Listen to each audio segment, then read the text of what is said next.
So I just did my housework, and it's still a little early, so I'm going to try and cover about this many pages with you, however many that pages is, but that's how many we're going to try to cover. Page 266. A photo shoot had been set up at the end of the barn. An archway had been arranged for yellow roses and twining ivory, with two velvet chairs for Liam and Frankie centered under it. The photographer arranged the group, and Daisy watched from the table back in a far corner. The further she could stay away from Jewel, the better. She was studying Jared, thinking that he definitely was the best-looking one of the McElroy sons, when someone touched her bare arm. It startled her so badly that she jumped and came close to falling backwards, chair and all. "Didn't mean to scare you. You must have had your mind somewhere else," Frankie said. "I thought I was only one in this corner." "If you only knew what I was thinking about doing to your son," is what she's thinking, "you'd be the one startled out of your mind." Frankie touched her arm. "I snuck up on your blind side. I haven't had formal pictures of my boys in years." "Good-looking bunch of men. I'm sure you were very proud of them," Daisy said. "And that youngest one can make my body sing like a country song about getting happy." "I wanted a minute with you alone. I'm glad Jared brought you to the party today. I owe you an apology," Frankie said. Daisy was glad that she didn't have a beer in her mouth. She would have spewed it all over the woman. Frankie went on, "I judged you by those other three, and it wasn't fair. Apology accepted, then." The floodgates were open, and Frankie couldn't stop talking. "Jared came along, and I thought I was all through having babies. Mitch and Stephen were born a year apart right after we were married, and 15 years later I had Jared. I spoiled the hell out of him. When he brought home Sasha, I thought she was the one who'd complete his life. That fell through. We all helped Jared pick up the pieces. A few years later he brought Mallory to meet us, and she and I became friends. I wanted to string her up with a worn old rope when she left him.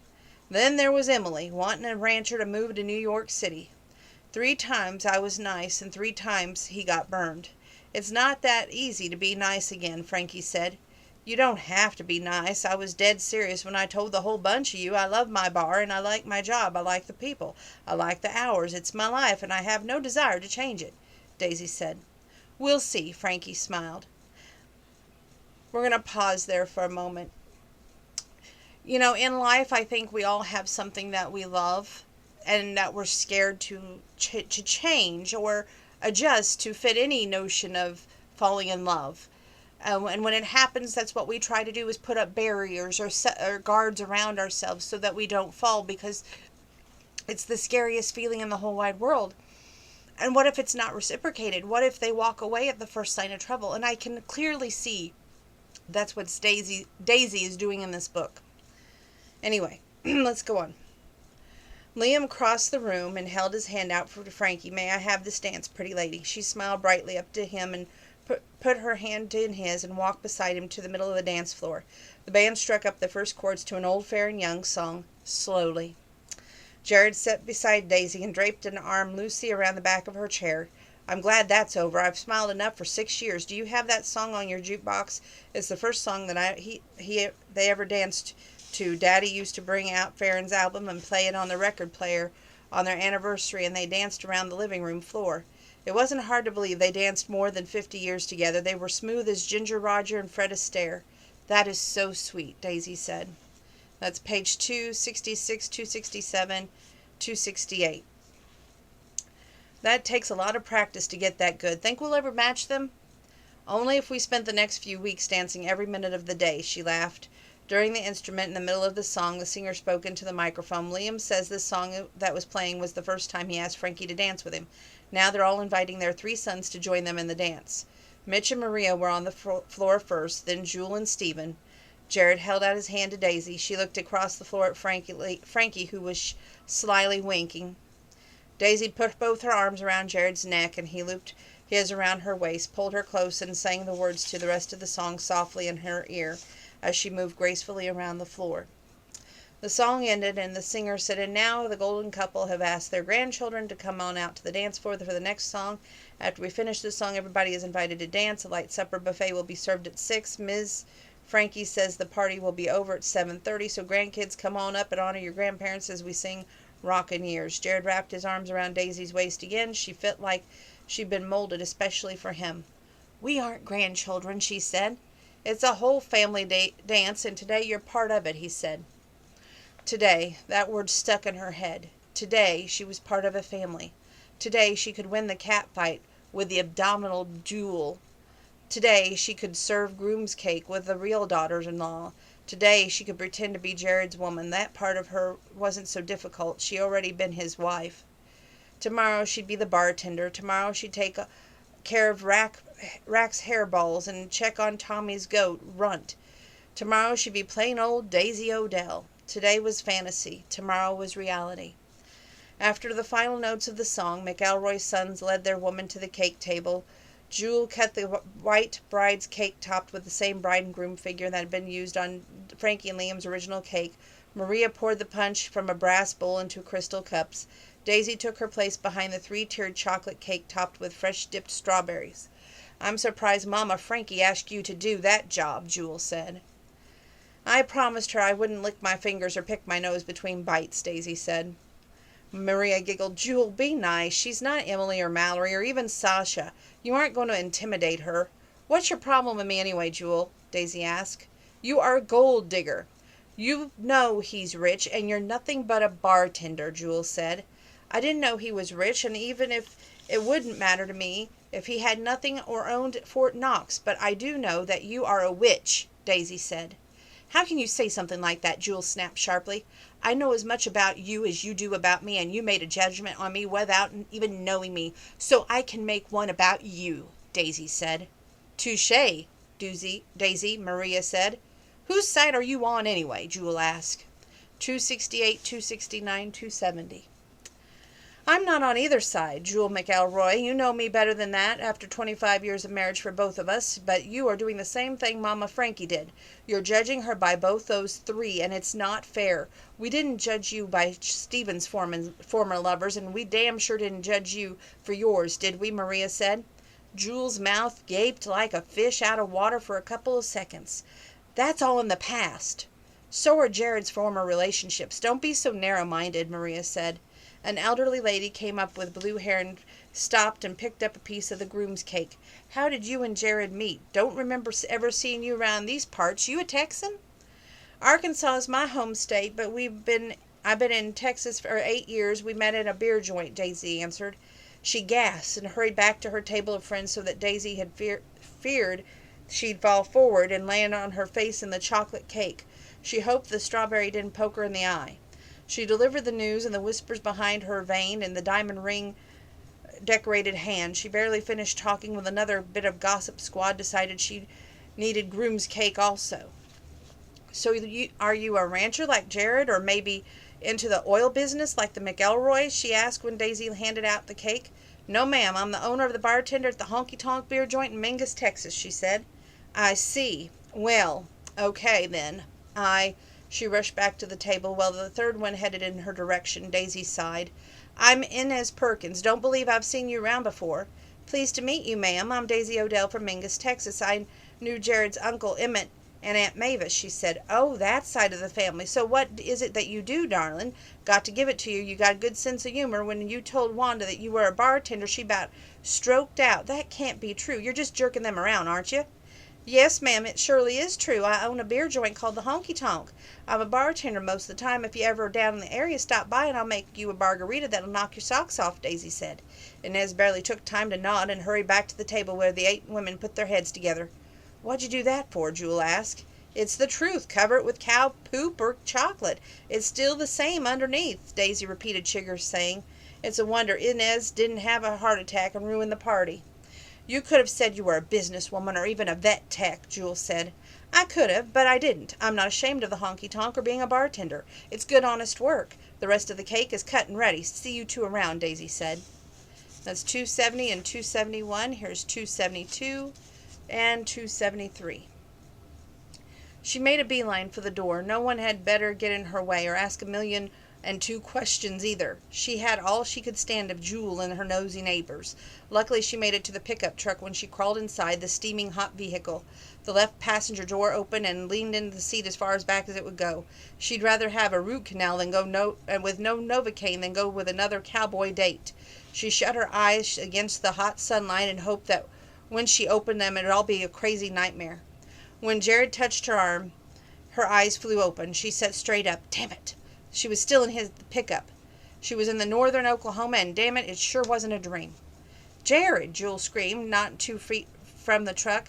It's Butler, and the vet is out of town, Albuquerque, on a convention. He sent his regrets, but what are we going to do? What in the hell are you talking about? Jared asked. Leave it to Jewel to interrupt a private moment. Look, she pointed. I was coming to the house to get Frankie some aspirin for a headache. An old dog with a white muzzle was trying to get under the fence, and a hind leg was bleeding profusely. Daisy was out of the truck before anyone could say another word. She opened the back door, grabbed the black bag, and started to run toward the dog. Jared hadn't even realized that one of the bags he unloaded had been her vet bag. He just figured they were all luggage. He reached for the fence at the same time Daisy did, sat down in the grass, and Daisy had the bag open when Jewel arrived, out of breath and still crying. Daisy took an hypodermic and shot the wound full of deadening medicine to start with, and then started cleaning the tear. Looks like he's been in a terrible fight. Has he had rabies shots, she asked. Probably coyotes, and yes, he's had his shots, Jewel said. How old is he? 10 this last spring. He don't know if he's an old, and he'll go after another coyote and a blood eye. Never came home like this, though, Jewel said. Daisy gave him a shot of antibiotics, sewed him up, and carried him to the porch, where she laid him in the shade. You'll be fine, Butler, but you'll have to stop chasing coyotes. Let the younger boys have that job, and you supervise. Jared followed every step she took. Admiration and pride filled his heart and soul. This was his woman, and after today, by damn, Jewel should stop giving her a hard time. I was so scared. Thank you so much, Jewel stammered. I'm a vet tech, not a vet. I did the best I could, but you might want to take him in for his normal doctor to take a look at him, Daisy said. You did just fine, and he likes you, Jewel said, and I am sorry. Me too. I can't see an animal hurting. I'm sorry that I gave you a hard time. Forgive me, she asked. Daisy looked at Jared and then back at Jewel. Of course. I'll stay with him. You two go on and do whatever you want. She sat beside Butler and rubbed his head. He whined and licked her hands. Take a ride with me, Jared whispered in Daisy's ear. You can't just run out on a party, she said, as she allowed him to carry her bag and lead her around the house. Oh, yes, I can. I've smiled enough for a year. I'm glad these things aren't every week. I'll bring in your bags. You'll want to change into something else. We'll be taking a tour of the four-wheeler out for a ride of the property. I'd like to check on the cattle. The sale is in a few days, and I want to do a double check of what I've got to sell this year. We'll get our bags out of the truck and change our clothes. How in the devil do you decide which ones to sell and which ones to keep? If I ever had a ranch, that would be the hardest part. 272, 273, and 274. Depends on a lot of things. How much money I need to make for the year, how productive each head of cattle is. You should know all that. You're a vet tech. You probably helped out lots of ranchers who make those decisions, he said. Nope, not one. I've vaccinated. I've given medicine for hairballs, set broken hips when cats and dogs got run over by cars, put them down when they couldn't be saved. Lots of things, but not once have they ever helped me decide with a cow to say which one and which one to grind up into hamburgers, she said. He wasn't sure that he'd make the right decision with Daisy at his side.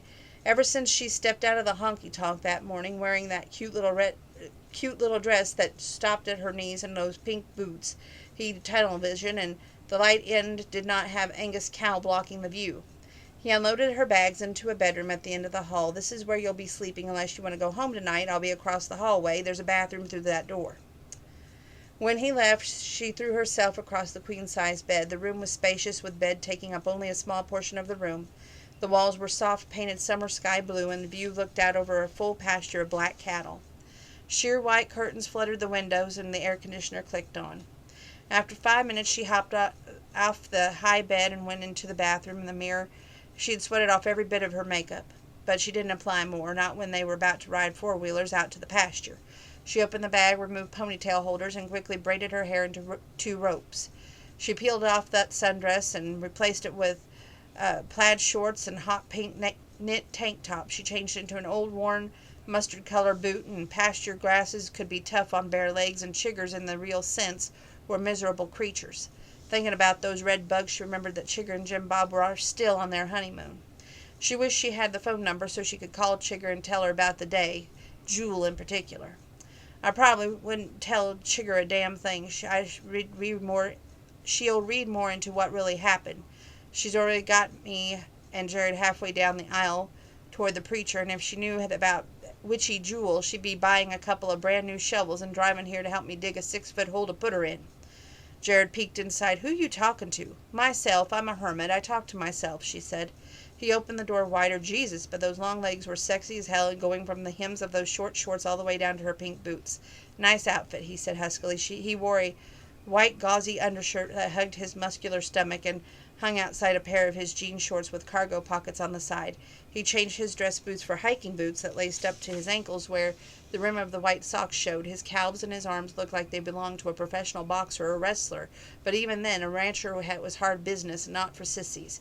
Even the Walker triplets had their tall, lanky frames had strong arms. 274, 275, 276. Okay. "Get thee behind me, Satan," she smiled. "So you think I'm the devil?" "Oh, yes, I do. Only the devil can make me think things that are sinful. Let's go before I not only do things that are sinful," she said. Jared blinked several times. "Did I hear you right?" "You did, and I never said you weren't out of one hell of sexy man. But I never said there was not a sizzle between us, that every time you touch me I feel like I've been hit with a hot branding iron. What did I say? That I do not intend to do anything about it because I love my life as it is, and I cannot get over this infatuation if I work at it." She shimmied past him. He leaned against the wall and folded his arms across his chest. Life would never be dull with Daisy. Uncle Emmett had been so right when he said that she was his Mavis. Now all he had to do was convince her to leave the honky tonk and go home with him permanently. He couldn't sneak up on her blind side, and he couldn't use persuasion. The only way this would ever work was for her to believe it was her idea. They went out of the kitchen door, across the yard to a multi-vehicle garage in the yard fence. He pushed a button at the edge of one door and rose it with a loud creaking noise. Several four-wheeled machines were lined up, and Jared rifled through the keys hung in a long line inside the garage door and settled on one that had the red fishing bobble hanging from the chain along the keys. "Why this one?" Daisy asked as she crawled on back of the ATV and wrapped her arms around his waist. "Because it's mine," he said. He drove out of the garage, through the pasture, and down a dirt road of the back property. That hot wind whipping hot braids and rushing across her face was exhilarating, but not as much as hugging up to Jared's broad, muscular back. When he stopped underneath the tree to look at a herd of cattle, she unwrapped her arms and threw one leg over the seat like it was a saddle. She slid off and checked the area around the pecan tree for poison ivy before she sat down. She tucked an errant strand of hair behind her ear and sat down behind the base of the pecan tree, and her back against the rough bark. "So do you run all the Angus?" she asked when he removed a notepad from his pocket, flipping through the pages. "Mostly I've got a small herd of low-line." "Really? Can I see them? I've read a lot about them, but I've never seen anything but pictures. No one down around Mingus is even interested in them, but then Texans wouldn't want a small steak.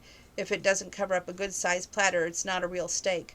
"Sure, I keep them back behind the house in separate pasture." "Is that true? They totally live on a separate pasture that saves money, plus calves are ready for market sooner than Angus?" "This is my first year to have 'em, but it's looking pretty good," he said. That was 276, 277, 278. We start down here. He stretched out on the grass beside her and with a quick chaste kiss on the lips. "I've never felt like this before, and mine is older than you and me both. I'm being honest, Daisy. How about you?" You've been engaged 3 times, Jared. Don't tell me that you've never felt like this." He crossed his heart with his fingers. "Crossed my heart. Not even with the girl I took to the senior prom. I was head over heels in love with her." "In love?" Those 2 words sent cold chills up Daisy's backbone. She wrapped her arms around her bent legs and rested her chin on her knees. "Love?" Chris threw that word around when he cheated on her and hit her. She heard her mother's husbands and boyfriends use that word like it was magic. Tell her that they loved her, that she'd do anything, including ironing their shirts, supporting drinking habits, paying rent while they were in the recliner all day, watching reruns on TV. You've gone all quiet all of a sudden. One minute I'm Satan, I look so sexy, and the next minute you're not even talking. Right then I was thinking about what you said. Love is a powerful word. Yes, it is, and it's a powerful emotion, or it wouldn't endure 50 years of marriage, or wanting to leave this life to go on to the next to be with your wife like Uncle Emmett did. Daisy inhaled deeply and asked the question what was on her mind. "Did you ever use it when you didn't mean it?" "No, I don't, and I think I did. This is a pretty heady conversation for a four-wheeler ride to steal a few kisses.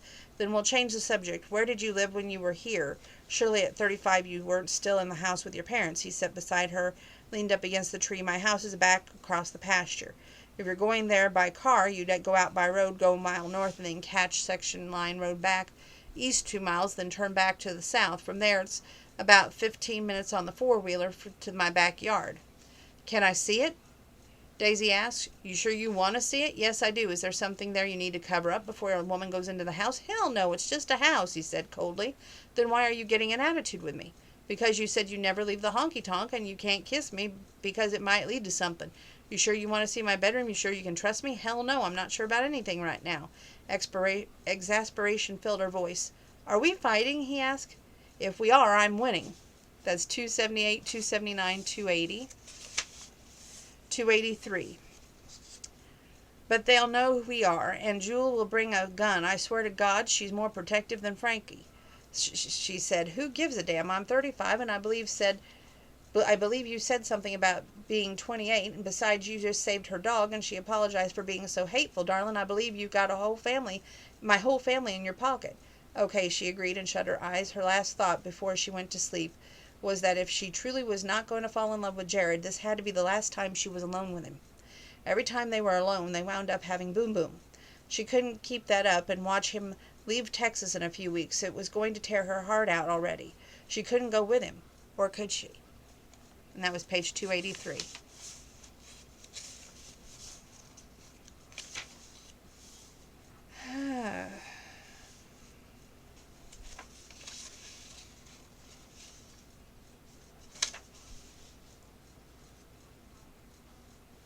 I'm trying to find where I marked this next page.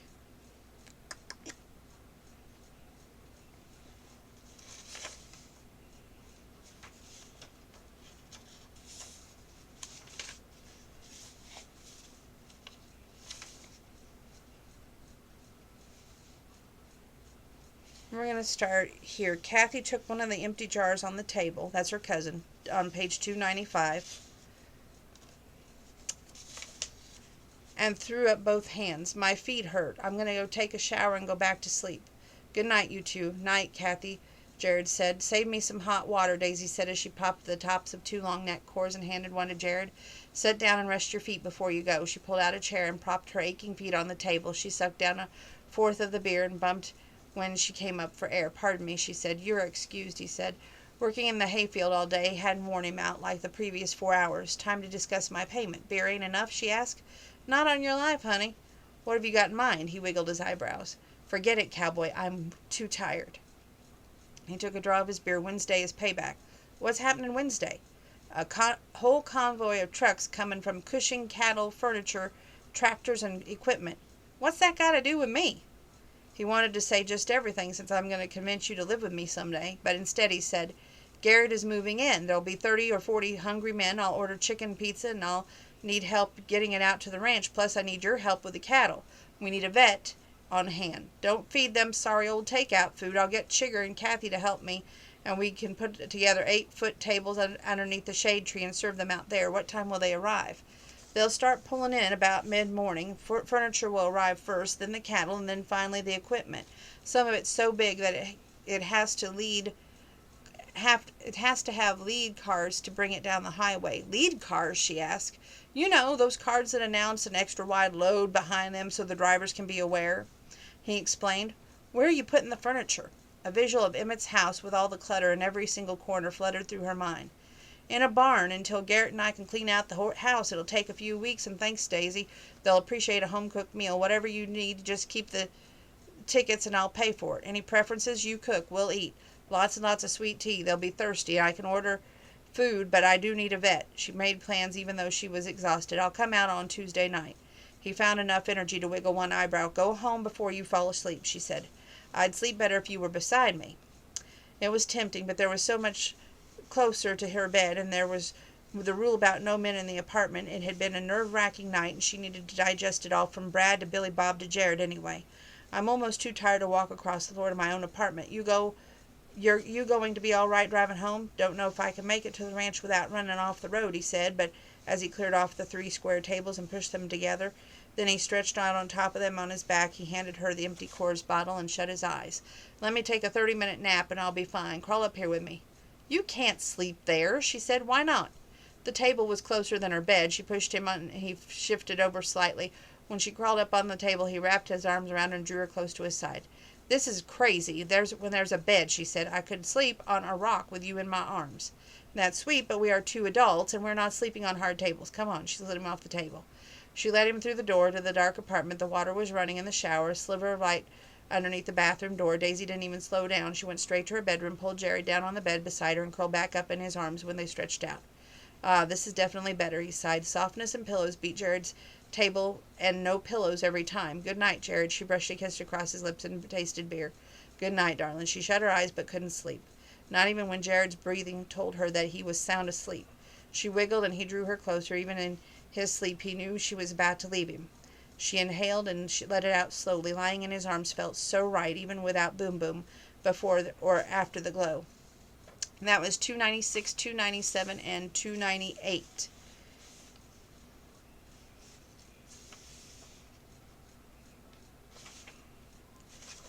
Well, it looks like I have this one page marked. And then we'll stop there for tonight, because that's going to take us into the pages of 300.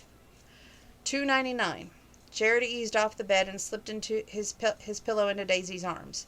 Sun rays filled the slats through the midden blinds, making strips across her face.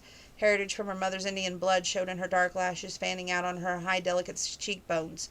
Her full mouth begged to be kissed even in sleep. He could have stood there for hours watching her, but another 5 minutes and he would have crawled back into bed and spent the whole day making Boom Boom to her. He tiptoed out of the bedroom and made his way around the sofa where Kathy slept.